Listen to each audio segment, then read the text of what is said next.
Dans ce nouveau format, on va parler d'une actu récente qui a horrifié le monde et les réseaux. Un meurtre capté en direct par des caméras de surveillance. Irina, 23 ans, est née le 22 mai 2002 à Kiev en Ukraine. En août 2002, elle quitte son pays avec sa mère, sa sœur et son frère pour fuir la guerre qui déchire encore aujourd'hui son pays. Avec sa famille, elle s'installe à Charlotte en Caroline du Nord, aux États-Unis. Elle est décrite par ses proches comme une personne gentille, créative et avec un véritable amour pour les animaux. L'un de ses rêves était de devenir assistante vétérinaire. Une jeune femme venue chercher la paix et la sécurité, espérant simplement poursuivre sa vie loin de l'horreur qui ravage son pays. Le 22 août 2025, après avoir terminé son service dans une pizzeria, Irina se rend à la station East-West Boulevard et vers 21h46 monte dans une rame de la Lynx Blue Line. Elle s'installe juste devant un homme en Audi orange, le train démarre et quelques minutes plus tard, l'homme sort un couteau de sa poche, le déplie et poignarde Irina à 3 reprises au cou et à la gorge. On y voit une jeune femme terrorisée, ne comprenant pas ce qui vient de se passer. Elle regarde autour d'elle, sans doute à la recherche d'un regard bienveillant, puis consciente qu'elle perd du sang, elle s'effondre sur le sol. Sur une autre caméra de la rame,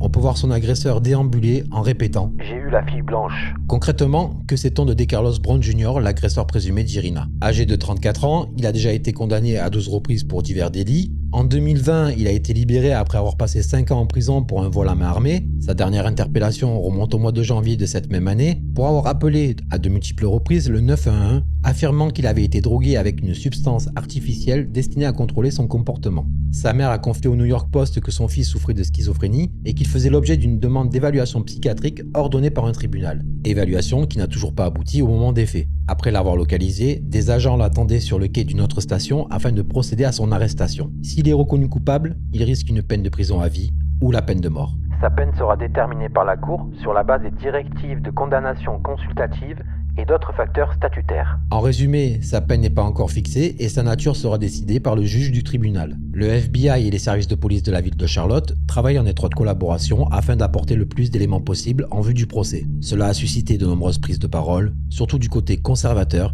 qui voit un silence assourdissant de la presse et des responsables démocrates. Le président Trump s'exprimera sur X. L'animal qui a si violemment tué la belle jeune femme venue d'Ukraine, qui était venue en Amérique chercher la paix et la sécurité, devrait avoir droit à un procès rapide, cela ne fait aucun doute, et recevoir uniquement la peine de mort. Il ne peut y avoir aucune autre option. D'autres personnalités publiques ont réagi, notamment le milliardaire Elon Musk et le youtubeur conservateur Benny Johnson. En 2022, Tracy Brown, la sœur de DeCarlos, avait déclaré avoir été agressée par son frère, mais elle avait retiré sa plainte par peur de soucis pour sa santé mentale. Je savais qu'il luttait contre quelque chose.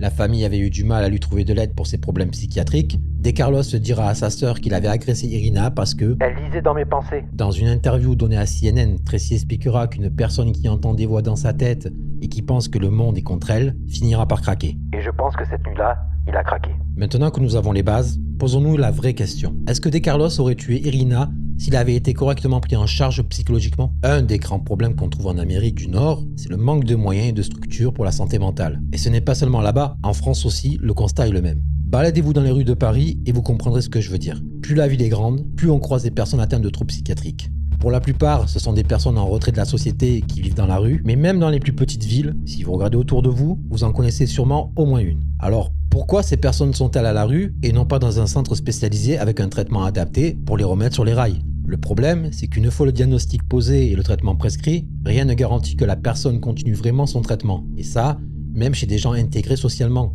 Peut-être qu'un de vos voisins ou un de vos collègues de travail est sous traitement sans que vous le sachiez. Parce qu'avec les médicaments, il semble comme tout le monde. Attention, je ne prétends pas être un expert. C'est juste une facette de l'humain qui me fascine et que j'exploite souvent dans mes vidéos, le côté psychologique. Ce que je dis ici, c'est surtout un constat, après avoir discuté plusieurs fois avec des membres du corps soignant. Mais quand il manque de moyens, quand les délais pour consulter sont trop longs, quand il y a une pénurie de personnel, un manque de ressources et d'infrastructures, est-ce qu'on peut vraiment bien s'occuper de ces personnes? Alors, la réponse à notre question de départ est sans doute oui. Peut-être qu'Irina aurait survécu si DeCarlos avait été correctement suivi. Attention, je ne lui trouve aucune excuse et il méritera la peine qu'il aura. Mais doit-on attendre qu'un drame arrive pour que les politiques débloquent enfin des fonds pour la santé mentale? Irina est morte seule, sans que personne ne vienne l'aider. Est-ce normal? Surtout quand on voit cette photo. Je vous laisse vous faire votre propre avis sur la question et sur le manque d'humanité qui envahit ce monde depuis quelque temps. Car oui, DeCarlos l'a tué.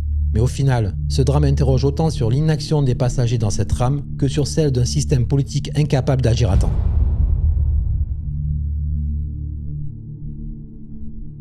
Voilà pour ce nouveau format. Du moment où je tombe sur une histoire récente et marquante comme celle-ci, je vous en ferai une vidéo. Tout dépend si ça colle à l'ADN de la chaîne. On teste et on voit où ça nous mène. Dites-moi en commentaire si ce format vous intéresse. Vos retours sont super importants pour décider de la suite et savoir si on le garde ou pas. Merci d'avoir regardé cette vidéo et ne devenez pas parano. Toutes les personnes atteintes de troubles mentaux ne sont pas des tueurs en puissance. La plupart des tueurs en série, eux, sont parfaitement sains de corps et d'esprit et calculent chacun de leurs actes. Comme je l'ai déjà dit, si vous ou un de vos proches avez besoin d'aide, je vous mets tous les numéros utiles en description et en commentaire épinglé. On se dit à une prochaine vidéo.